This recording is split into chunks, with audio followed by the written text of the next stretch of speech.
جمعہ خان کے توجہ دلانے پر لشکر خان نے پہلی بار میری طرف دیکھا۔ میری یہاں موجودگی پر اس کی آنکھوں میں واضح حیرت نظر آ رہی تھی۔ میں دھڑکتے دل کے ساتھ تیزی سے زخمی کے قریب پہنچا۔ اس کے خوچنکا چہرے سے کمبل ہٹایا جا چکا تھا۔ مجھے پہچاننے میں ذرا بھی دشواری نہیں ہوئی۔ میرے سامنے دنیا و فہمہ سے بے خبر پڑا ہوا شخص انسپکٹر باجوہ تھا۔ رائفل کی گولی اس کی بائیں آنکھ سے ذرا نیچے لگی تھی اور سر میں گھس گئی تھی۔ اس کا سانولا چہرہ آنکھوں سے اور تھوڑی کے نیچے تک خون میں لتھڑا ہوا تھا۔ میں سکتے میں رہ گیا۔ صرف 2 روز پہلے میں نے انسپکٹر باجوہ کو عیسیٰ جان کے ڈیرے پر زندہ سلامت دیکھا تھا۔ اس کے گرد موت کے سائے ضرور تھے، لیکن وہ زندہ تھا، اور زندہ ہی نہیں تھا، اس کے اندر زندہ رہنے کی اس زندگی کی خواہش بھی تھی۔ ڈیرے سے فرار ہوتے وقت میں نے جب اپنے ساتھیوں کو وہاں سے نکالنا چاہا تو نشے کے باعث اپنی جگہ سے کوئی نہیں ہلا تھا۔ صرف انسپکٹر باجوہ تھا جس نے بھرپور کوشش کی تھی اور لڑکھڑاتا ہوا میرے ساتھ دروازے تک آ گیا تھا۔ انسپکٹر، میں نے اضطراری کیفیت میں اسے پکارا۔ وہ کچھ کہنے سننے کی منزل سے بہت دور جا چکا تھا۔ میں نے اس کی تھوڑی کو ہلایا تو میری انگلیوں کی پوریں خون سے لتھڑ گئیں۔ میں نے اس کی نبض ٹٹولنے کی کوشش کی، سینے سے کان لگا کر دھڑکنوں کا کھوج لگایا، کچھ بھی واضح نہیں ہو سکا تھا۔ اگر وہ نہیں مرا تھا تو نہ ہونے کے برابر زندہ تھا۔ اس دوران لشکر خان میرے پاس آن کھڑا ہوا۔ یہ سب کیسے ہوا خان؟ کس نے مارا اسے؟ وہ زہریلی مسکراہٹ سے بولا۔ کون مار سکتا ہے؟ خود سوچو، کون مار سکتا ہے اسے؟ شنکر؟ میرے منہ سے ہونٹوں سے سرسراتی ہوئی آواز نکلی۔ بالکل، یہ اسی کا کارنامہ ہے۔ وہ خنزیر کا بچہ ہم لوگوں پر اپنا نشانہ پختہ کرتا ہے، بندے کو دیوار کے ساتھ کھڑا کرتا ہے اور اس کے سر پر بوتل رکھتا ہے اور گولی سے اڑاتا ہے۔ نبیلہ نے جو کچھ بتایا تھا وہ درست نکلا تھا۔ ہیڈ کانسٹیبل نذیر کے بعد اب باجوہ کو بھی دردناک طریقے سے گولی مار دی گئی تھی۔ نبیلہ کے جملے میری سماعت میں گونجنے لگے۔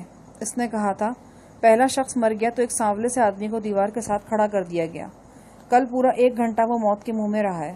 معلوم نہیں اس کی اب جاں بخشی ہوتی بھی ہے یا نہیں۔ اور وہی بات ہوئی تھی۔ اس دن تو باجوہ بچ گیا تھا، لیکن آج اس کی صرف چند سانسیں بچی تھیں۔ میری نگاہوں میں وہ منظر گھوم گیا جب باجوہ گھٹنوں میں سر دیے زاروں قطار رو رہا تھا۔ اسے نشہ کھلایا گیا تھا، لیکن موت کا خوف نشے کی دبیس تہ چیر کر اس کے ذہن تک پہنچ رہا تھا۔ وہ آنے والے کل سے خوفزدہ تھا، جب چاند ماری کے احاطے میں اسے دیوار کے ساتھ کھڑا کیا جانا تھا اور گولیاں اس پر مے کی طرح برسنی تھیں۔ آج وہ سب کچھ ہو گیا تھا۔ وہ سارے عذاب باجوہ پر گزر گئے تھے جن کا اس نے اندیشہ کیا تھا۔ کاش وہ اس دن ہمت کر کے میرے ساتھ ہی ڈیرے سے نکل آتا۔ اگر وہ نہیں نکل سکتا تھا تو میں اسے لے کر آ سکتا تھا، لیکن یہ دونوں کام نہیں ہوئے تھے۔ میں باجوہ کو اس کے حال پر چھوڑ کر نبیلہ اور عباس وغیرہ کی طرف نکل گیا تھا۔ میرا خیال تھا کہ میری واپسی تک باجوہ سنبھل جائے گا اور میں اسے سہارا دے کر وہاں سے نکال لوں گا، مگر چند قدم کے فاصلے پر شیطان ملعون شنکر سے ملاقات ہو گئی تھی اور میں اس میں الجھ کر ڈیرے سے باہر نکل گیا تھا۔ قصبے کے بوڑھے مالج کو دیکھ کر مجھے اپنے خیالوں سے چونکنا پڑا۔ وہ اپنے اول جلول معاون کے ساتھ ہانپتا ہوا اندر داخل ہوا اور کمر پر ہاتھ رکھ کر جاں بلب باجوہ پر جھک گیا۔ اس نے بغور زخم کا معائنہ کیا، پھر مایوسی سے سر ہلا کر پیچھے ہٹ گیا، جیسے خاموشی کی زبان میں کہہ رہا ہو، اب علاج معالجہ کا کوئی فائدہ نہیں، لیکن چونکہ ہم قصبے کے واحد معالج ہیں اور ہمارے ہاتھوں میں شفا بھی بہت ہے، لیکن تو کوشش کر کے دیکھ لیتے ہیں، شاید کوئی کرشمہ ہو جائے۔ اس نے اپنی گٹھری چارپائی پر رکھی اور رنگ برنگی مرہموں، معجونوں اور صفوفوں کا پنڈورا باکس کھول کر بیٹھ گیا۔ اس کی سوکھی سڑی خزاں رسیدہ باہیں بڑی بے موقع سستی کے ساتھ حرکت کر رہی تھیں، جیسے اس نے قسم کھا رکھی ہو کہ مریض کی حالت چاہے کچھ بھی ہو، وہ اپنی رفتار میں رد و بدل نہیں کرے گا۔ میری نگاہوں میں غلام خان کی بیوی سکینہ کا چہرہ گھوم گیا۔ زخمی ہو کر وہ بھی اسی مسیحا کے دستے شفا کی زد میں آئی تھی۔ اسی طرح وہ چت پڑی تھی اور یہ بوڑھا معالج اس پر مختلف کارروائیاں ڈالتا رہا تھا، یہاں تک کہ وہ راہی عدم ہو گئی تھی۔ مجھے لگ رہا تھا انجام اس دفعہ بھی مختلف نہیں ہوگا، لیکن اس انجام سے باجوہ کو بچانے کے لیے میں کیا کر سکتا تھا؟ کچھ بھی نہیں۔ اس کی زندگی کا ٹمٹماتا چراغ منٹوں میں نہیں تو لمحوں میں بجھا چاہتا تھا۔ اگر مجھے ذرا بھی امید ہوتی کہ باجوہ کو بچایا جا سکتا ہے تو میں فرشتہ اجل کے اس عمر رسیدہ ہرکارے کو دھکیل کر باجوہ سے دور ہٹا دیتا اور ہر وہ کوشش کرتا جو کی جا سکتی تھی، لیکن ایسا نہیں تھا، اس لیے ہرکارے کو ہٹانے کے بجائے میں خود ہی پیچھے ہٹ گیا۔ بوڑھے معالج نے حسب سابق باجوہ کے زخم پر ایک میلی سی پٹی رکھی اور پٹی کے اوپر سے ہی ایک تیل نما مالا وقفے سے انڈیلنا شروع کر دیا۔